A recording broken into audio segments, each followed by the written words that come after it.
Hey, what's up guys? Welcome back to the channel. We have an awesome video today. We're going to be going over a bunch of stuff and doing the remaining things to the E82 so we can get this thing on the ground and have it be a roller and be that much closer to driving this thing for the first time. If you guys have been keeping up over the last year, I appreciate it. This is, I believe, the 30th or maybe the 31st episode on the channel of this entire build. And while I have really enjoyed the building process of this whole thing, at this point, I'm ready to drive. The whole build got kind of dragged out a few months.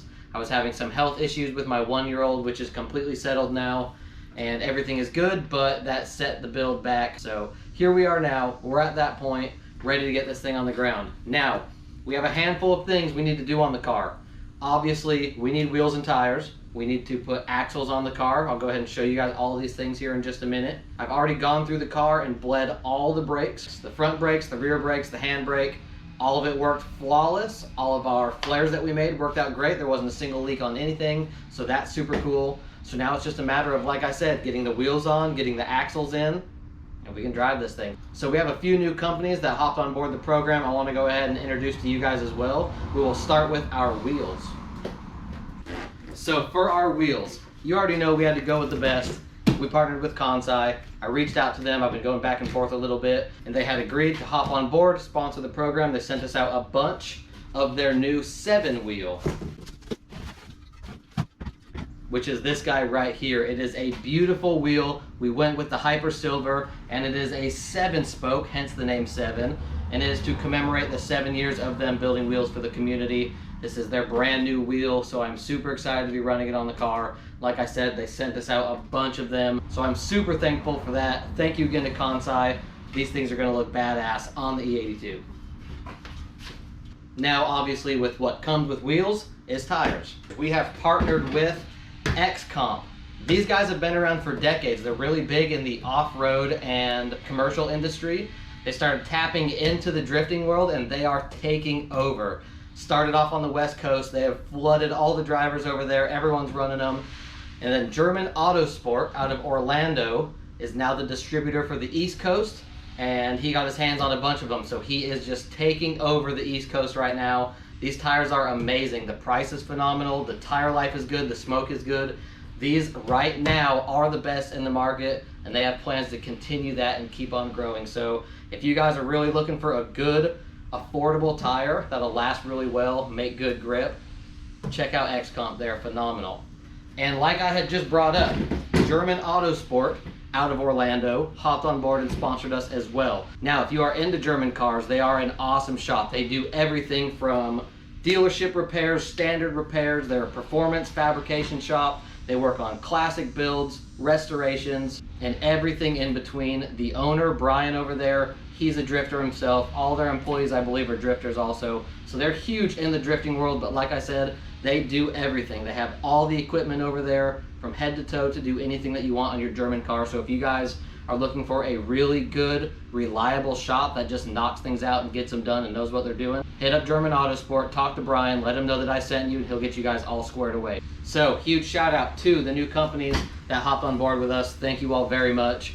I already went down to German Autosport in Orlando, picked up a bunch of tires, went ahead and mounted some onto our new Kansai 7s, so we are ready to put the wheels and tires onto the car. But before we do that, there's one more thing we gotta do. Now, because this car already has some of the best parts in the world on it, why not stick with that theme? I'm definitely not gonna be skimping when it comes to our axles. So we went ahead and went with WiseFab. These are the best axles in the business right now. These things are gonna hold up more power than I'll probably ever put at this car. These should be indestructible and work flawlessly for us. So, like I said, before we go ahead and put the wheels and tires on the car and put it on the ground, we need to get our axles in it. Everything else is done, but there's a little bit of work we gotta do beforehand. This side where the CV bolts up to the flange is packed full of grease. So I need to go ahead and pull this cap off, clean off the mating surfaces, clean up all of the hardware really well, so we can put some Loctite on there and it'll do its job properly.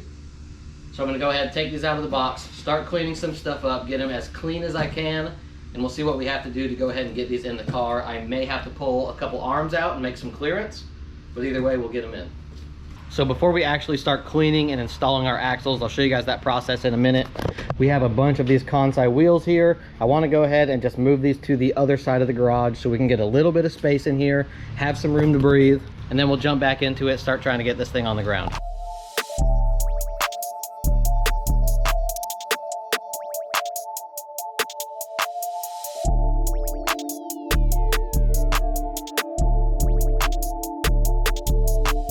All right, we made a little bit of space in here, moved some of the wheels and tires off to the side. I also want to show you guys, I got a new pit bike. One of my buddies, Ryan, needed a couple toilets installed. And for those of you who don't know, I own a plumbing company. So we worked out a little deal. I went and installed some toilets for him, and he gave me this pit bike. It's a Honda 50. It's got wheels and fairings and all kinds of cool stuff done to it. He used it as like a little stunt pit bike. It's got a cam in it too. And I just threw a new carb on it. And the last couple weeks, me and Brooklyn, my 5-year-old, have just been ripping around the neighborhood nonstop, probably like 3 or 4 times a day, just to go do some laps. She's all about it. She's been going to the racetrack her whole life and riding on these pit bikes forever, so it's a cool little thing that we enjoy doing. But anyways, got some room now.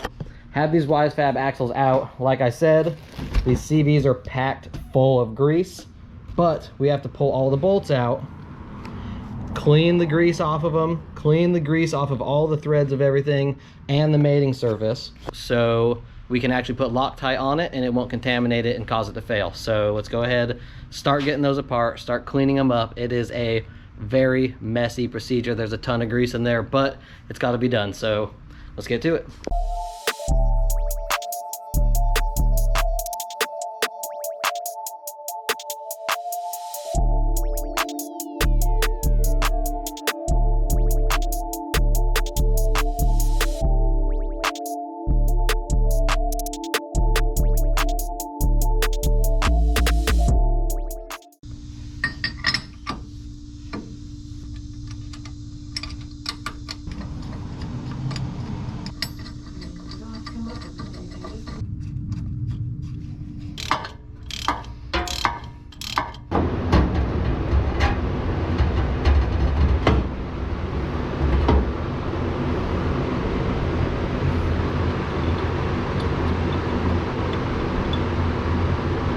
So I tried filming underneath the car, but it's really dark and the camera's just getting in the way. So I got one of the axles in. This bolt's tight. Everything is all in, good to go. It's all torqued to spec and marked out. Also, these Wisefab axles are pretty sweet. They have this white strip down the side. This can twist up to 90 degrees before you have to go ahead and replace these axles.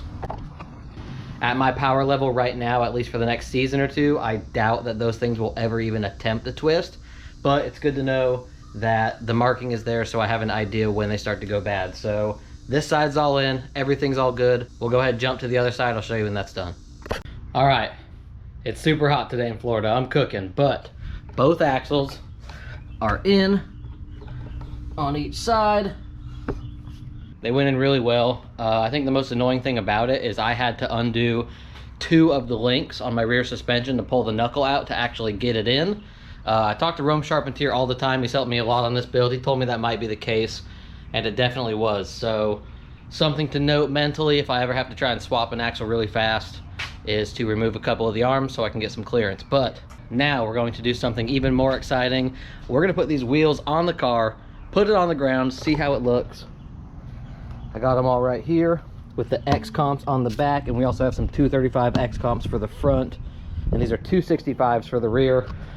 265s are what I'm going to be running most of the time for really comps and everything. If I ever need some more grip and the comp will allow it, I can put on some 285s, or hell, I can even throw 315s on this thing and not have to worry about breaking anything, which is crazy. So let's go ahead and throw these wheels on, see how it looks.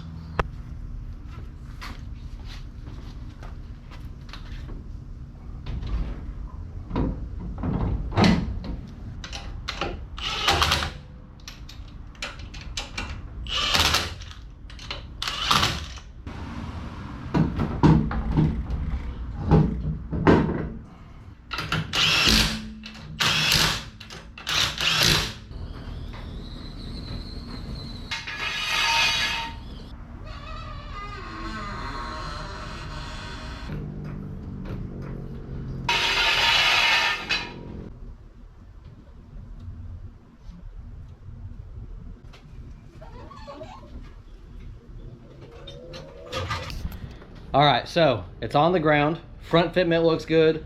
Rear fitment, not so much. The big duck club is 80 mils over factory, which I knew that. So I put a 1-inch spacer on there because I had it, but I already ordered some 2-inch spacers with some ARP hardware so we can space it out a bit better. But here it is. It's on the ground, looks like a car. Oh, it looks so good.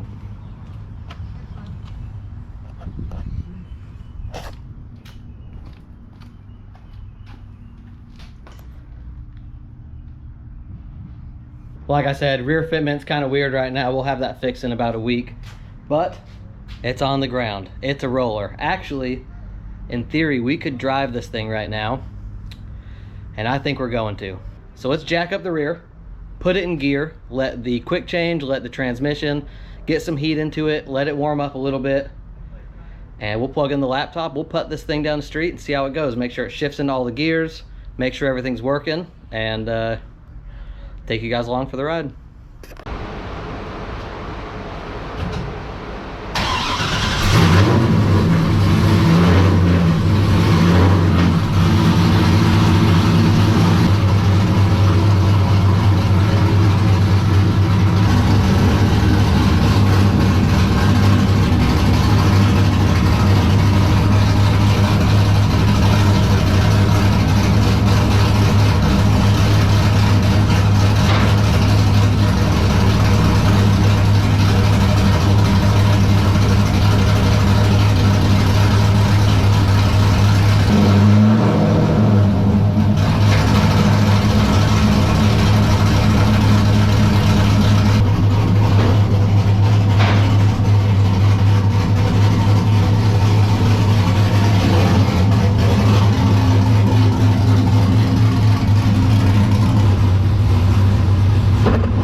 Got some heat, it saw some load.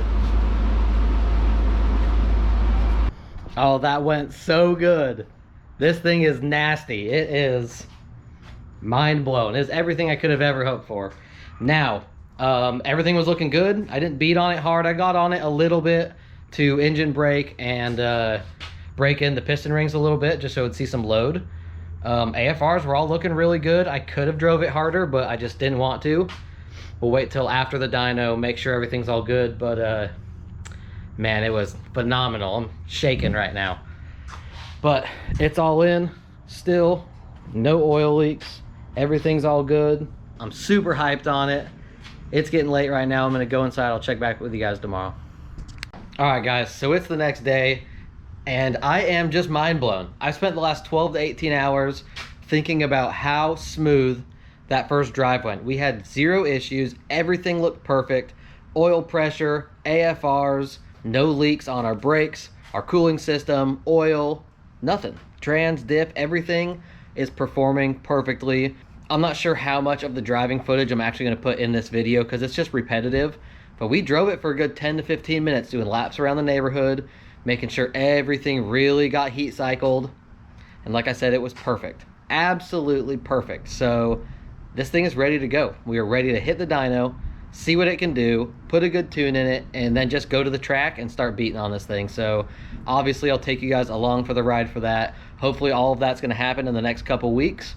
But until then, like always, thank you guys for watching. I hope you're as hyped as I am, and I'll see you on the next one. Later.